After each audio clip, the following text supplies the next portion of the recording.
आज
আমার গৌরাঙ্গ মহাপ্রভু শ্রী চৈতন্য মহাপ্রভু নবদ্বীপ চন্দ্র গৌরাঙ্গ মহাপ্রভু আজকে উদয় হয়েছে। কোথায়? নবদ্বীপের মাঝে।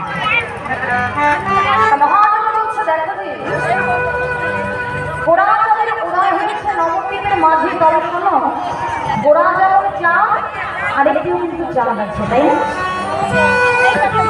কি গো মা, আরেকটি চাঁদ আছে না? প্রত্যেকটি মিষ্টি উদয় হয়ে জগৎকে আলো করছে, তাই আজ উদয় হয়েছে।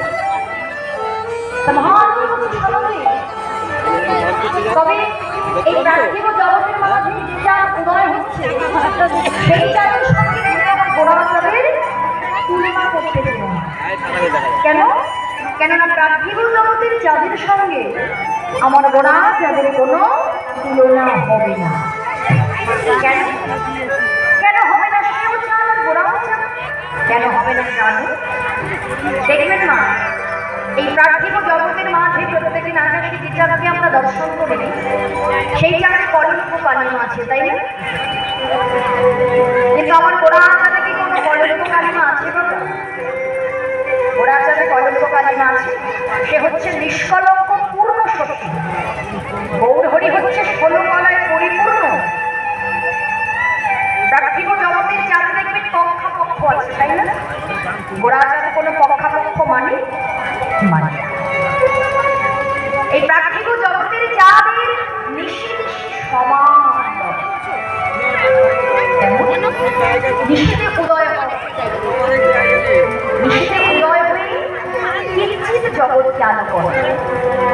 আর আমার গোরাচাঁদ যদি কোনো জীবের হৃদয় মন্দিরে একবার উদয় হতে পারে, সেই জীবের অন্তরে যেমন আলো করে বাহিরটাও একইভাবে আলোয় আলোকিত করে, তাই না?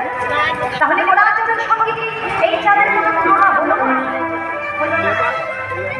তাকে গোরার আজকে কি রূপের বাহার গৌর হরি ভাবটা কেমন না? আজকে আমার গৌর হরি হাত পেতে বসে আছে।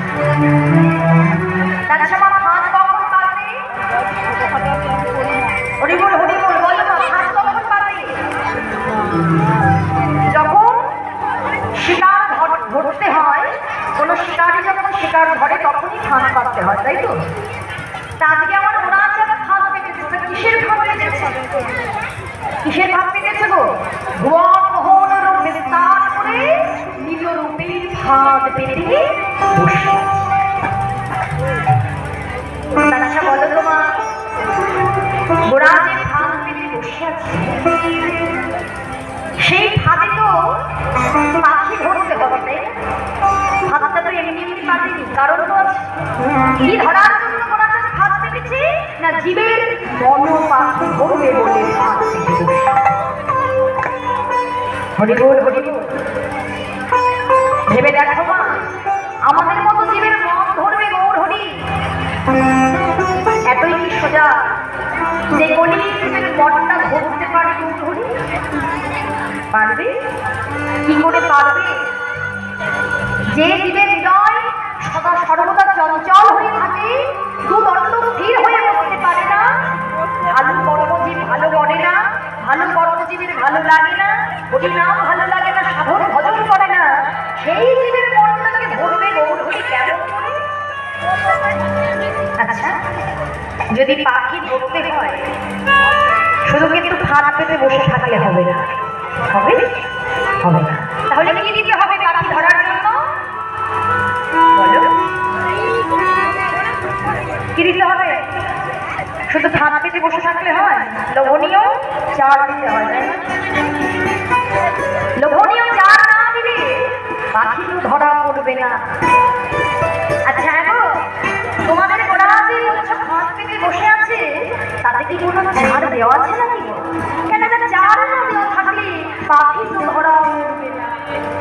নিশ্চয় কোন এক নাগরিক বলছে, নিশ্চয় আমার গৌর হরি যে ফাঁদ পেতে বসে আছে জীবের বড় পাখি ধরবে বলে, সেই ফাঁদে চার দেওয়া আছে, যেমন তেমন চার নয়, সুধা মাখা হরি নামের চার।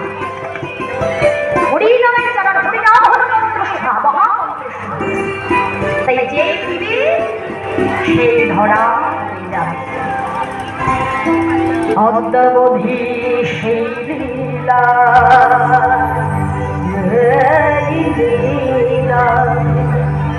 করে গোদারায় গোদারায় কোনো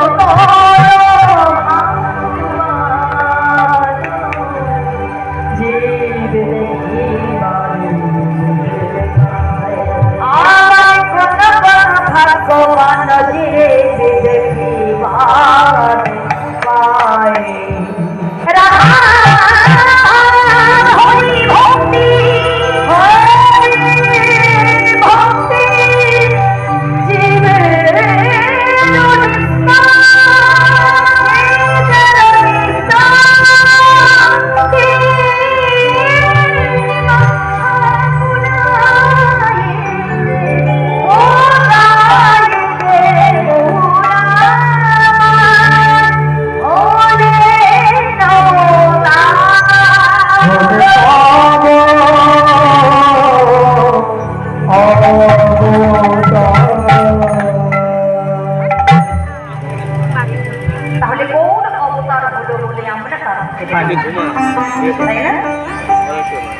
আচ্ছা বলুন তোমার ভেবে বলুন তো, গৌর হরি অবতার হয়েছে, কোথায় এসেছিলেন গৌর হরি? নবদ্বীপে। কিসের জন্য এসেছিলেন? আমাদের জন্য, আমাদের কথা ভেবে গৌর হরি এসেছিলেন। যিনি কিনা ভগবান সর্বসর্বপূর্ণ ভগবান বিশ্বব্রহ্মাণ্ডের মালিক, সেই ভগবান শুধুমাত্র আমাদের মতো সাধন শূন্য ভজন শূন্য জীবের দশা দর্শন করে। আমাদের মতো জীব হলো অত্যাচারী, অনাচারী, পাপাচারী। তাহলে সাধন ভজনা না করলে জীবের গতি কিনা হবে? এরা তো সব আমারই সন্তান, কিন্তু আমার সন্তানদের গতি কি হবে, উপায় কি বা হবে? সাধন ভজন ছাড়া ভগবানের কৃপা তো লাভ করা যাবে না। তাহলে কোন উপায়ে, কোন পথে গেলে আমার এই উল্লেখিত উদ্ধার হবে? এর জন্যই গৌর হরি একেবারে গোলকের সুখ ঐশ্বর্য ত্যাগ করে ছুটে এলেন এই নদীয়ার নবদ্বীপের মাটিতে, তাও আবার ভগবান রূপে নয়, ভক্ত রূপে ভক্তের মাঝে। আচ্ছা মা বলুন তো, যে ছিল গোলকে, গোলকে এত সুখ ঐশ্বর্য, সেই সুকৈশোরকে ভগবান পরিত্যাগ করে দিয়েছে। আমরা কি এতটুকু পরিত্যাগ করতে পারি না? হ্যাঁ দেখো, আমরা দিনে দিনে আমাদের সময় যদি আর একটু ভালো হয়, আর একটু যদি এগিয়ে যায়, আর সারা জিনিসটা আমাদের ভালো লাগে, কোনো কিছু দেখবেন আর বানিয়ে নিতে পারি না। পারি আমরা যদি এতটুকু পেয়ে যাই, দেখবেন তার জন্য কিছুই আমরা ছাড়তে পারি না। যে কিনা বিশ্ব ব্রহ্মাণ্ডের মালিক, যে কিনা ভগবান, সেই ভগবান তিনি ভক্ত রূপে নেমে ভক্তের চরণ ধুলায় গড়া করে দিয়ে কেঁদেছে। যে নিজে কৃষ্ণ, সে কৃষ্ণ কৃষ্ণ বলে জগৎকে দেখিয়ে দিয়ে গিয়েছে। দেখো জি, কেমন ভাবে হরিনাম করলে, কেমন ভাবে আচরণে সাধন ভজনের মধ্য দিয়ে তোমরা গৌর গোবিন্দের রাতুল রামার চরণে পাবে। কেন? নিজে আচরণ করে দেখিয়ে দিয়ে গিয়েছে। কিন্তু আমাদের মতো হতভাগাড়ি এই ধরার ধামে এসেছি ঠিকই, যে কর্ম করার জন্য এলাম সেই কর্মটার করা হলো না। হলো না? ভেবে দেখো তো, গৌর হরিকে আমরা কি কথা দিয়ে এসেছিলাম? প্রত্যেকটা জীব সাধন ভজন জগতে হবে, কৃষ্ণ ভজনে হবে। এই মানব কুলে জন্ম নিয়েছি, কিন্তু আমরা কর্মটা করতে পারিনি। কৃষ্ণ নাম করার জন্য কৃষ্ণ ভজিবার তবে সংসারী আয়ু নিচে মায়ায় হতে এসেছিলাম কৃষ্ণ ভজনের রাস্তায় না? ভগবানকে আমরা কথা দিয়ে এসেছিলাম, প্রভু আমরা ধরার ধামে গিয়ে তোমার নাম করাবো, তাই আমাদের পরিপূর্ণ দেহটা দিয়ে পাঠাও। কেননা যত যত জন্ম পেয়েছি না, সবাই আমরা জানি 84 লক্ষ যদি ভ্রমণ, একবার নয় 84 লক্ষ যদি ভ্রমণ করে তবেই একটা দিন সাধন ভজন যোগ্য পরিপূর্ণ দেহটা পেতে পারে। শাস্ত্র বলে দিলে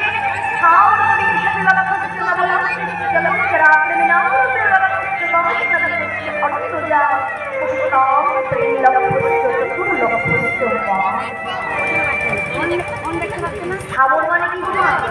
গাছ হয়ে, বৃক্ষ হয়ে, বৃক্ষ হলেই আমাদের জন্মাতে হয়েছে 20 লক্ষ, 20 লক্ষ।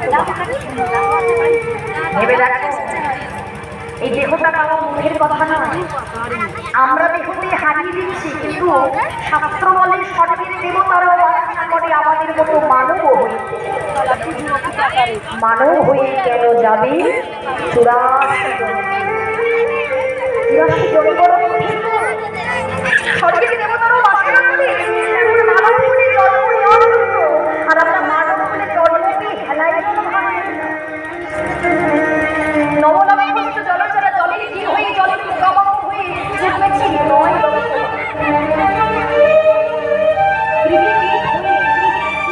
জন্মগ্রহণ করলাম রুদ্র 11 লক্ষ, 10 লক্ষ অন্ধরা ডিম হয়ে জন্মগ্রহণ করেছি 10 লক্ষ বার। পশু না 3 লক্ষ, পশুকুলে জন্ম পেলাম 30 লক্ষ বার। আর বলে 4 লক্ষ বার। তাহলে তো বলতেই পারি মা, তাহলে 4 লক্ষ বার মানব জন্ম, সেও তো বড় ভালো করে।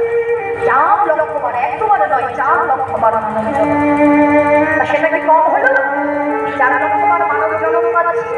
তবে শোনো মা, 4 লক্ষ বার মানব জন্ম ঠিকই, কিন্তু 4 লক্ষ বার মানব দেহটা পরিপূর্ণ দেহ নয়।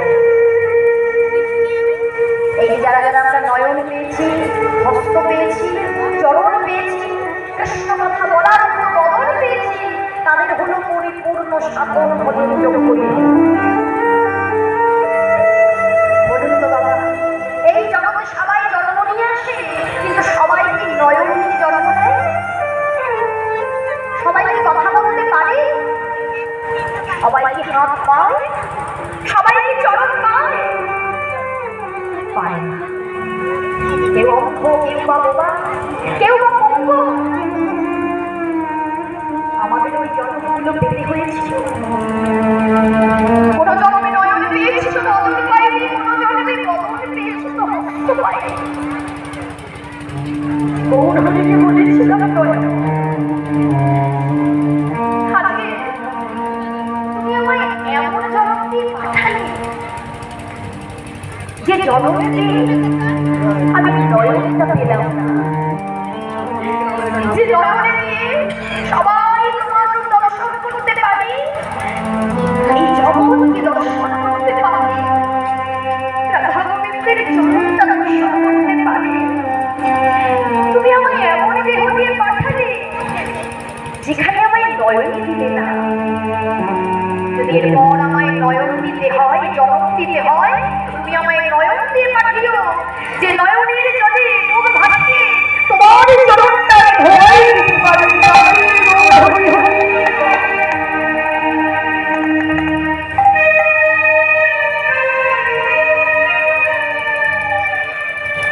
নয়ন দিয়ে পাঠিয়ে যে জন্মে বোবা হলাম, ভগবানকে বললাম দয়াময়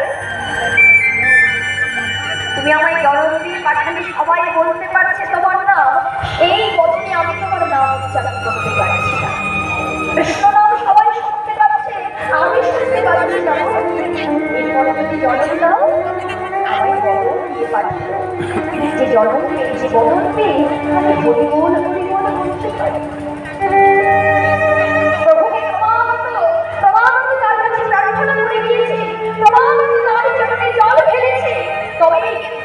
জনম পেতে পেতে সাগর ভজন যোগ্য দেহ পাওয়া, কিন্তু দেহ পেয়েও কখনো হামুর বলে কাঁদে না, কখনো হাম কৃষ্ণ বলে কাঁদতে পারে না। আমাদের মতো জীব কাঁদে, কাদের জন্য কাঁদে? এই মায়ার জীবের জন্য কাঁদে, তাই না? মায়ার দাস হয়ে তো বসে আছি আমরা, কাঁদি কখন? মায়ার সংসার, সংসারে যখন দুঃখ আসে, কষ্ট আসে, যন্ত্রণা আসে, এই সংসারের জীবের জন্য ক্রমাগত নয়নের জল খেলবো না। ভগবান গৌরহরিতে বলে গিয়েছেন সংসার, মানে নকল, নকলকে যে সার করে তাকে তো জনম ভরে কাঁদতেই হবে। নকলকে যে সমস্ত যে সার করবে তাকে জনম জনম কাঁদতে হবে। কিন্তু আমরা সেই নকলকে সার করে বসে আছি মা। কিন্তু মা ভেবে দেখবে সাধন ভজন যোগ্য পরিপূর্ণ দেহ ক্রমাগত সবকিছু আমরা আমার আমার করে চলেছি ঠিকই, আমার আমার না করলেও, কিন্তু আমার আমার করুন ঠিকই, কিন্তু সময় থাকতে দিন শেষে একবার হলে দুটোটা নয়ন বাড়ি প্রভুর চরণে দিন শেষে প্রভুকেও আমার পক্ষে শিখবো, নাহলে পরে জীবের গতি কিবা হবে? যেদিন প্রাণ পাখি উড়ে চলে যাবে, এই প্রাণ পাখিটা অন্ধকারের পথে চলে যাবে, কোনো সম্বল থাকবে না, হবে এসেছিলাম একা, চলে যেতে হবেও একা। তাই তো মাবু আমার গৌর হরি হচ্ছে বড় কৃপাময়, বড় দয়াল ঠাকুর। তিনি যদি দয়াল না হতেন তাহলে তিনি কৃপা করে ভক্তরূপে ভক্ত মাঝে নামতে পারতেন না। অন্যান্য যুগের মতো তো ভগবান আসেনি, তিনি করুণাময় কৃপাময় বলে তিনি ভক্তরূপে ভক্ত মাঝে এসেছেন। তাই আমাদের মতো হতভাগা যে গৌর হরির চরণে জানাই রাখে দয়াময়, আমরা সব কিছু আমার আমার করতে করতে তোমার চরণ ভুলে গেলাম।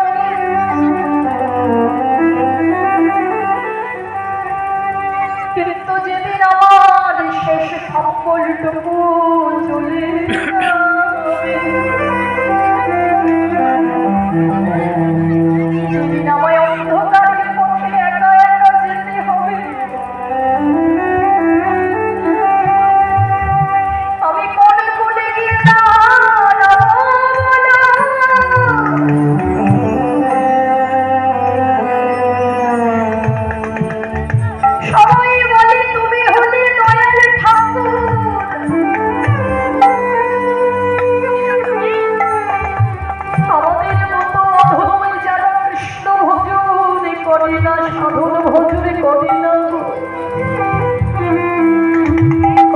জন্মিতে হগুণ বলি যেদিন আমার মায়ার সংসার ছেড়ে চলে যেতে হবে সেদিন কৃপা করে তুমি আমার হাত ধরে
যেদিন দেহ